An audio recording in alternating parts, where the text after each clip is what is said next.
আমার বাড়ি এই ছোট্ট ইঁদুরটা একটা গাছের ফুল রাখে না, সব ছিঁড়ে ছিঁড়ে সে তার ঠাকুরকে মানে স্নান করলেই হলো। দেখো অবস্থাটা দেখো, এর আগেও কত ফুল ছিঁড়ে ঠাকুরকে দিয়ে দিয়েছে, এখনো তাই। আর ওর হলো সব কিছু ফুল হলো গপু। তুমি কি গপুকে ছাড়া আর দেখো না? ও বাবা, মা কালীকে দিয়েছে, নম করে দাও, নম করে দাও একটু। ও বাবা, কি বলবে ঠাকুরকে? ও আরো একটা আছে। ও আর নেই বাবা, কিছু বুঝলে বলবে। তাই এবার কাকে দিয়েছো? এটা কে? আরে এটা কে? গপু? কার গপু? ওরে বাবা, নম করো। আর কি বলবে? কি বলবে ঠাকুরকে?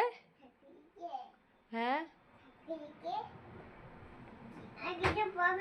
কিছু বলবো না।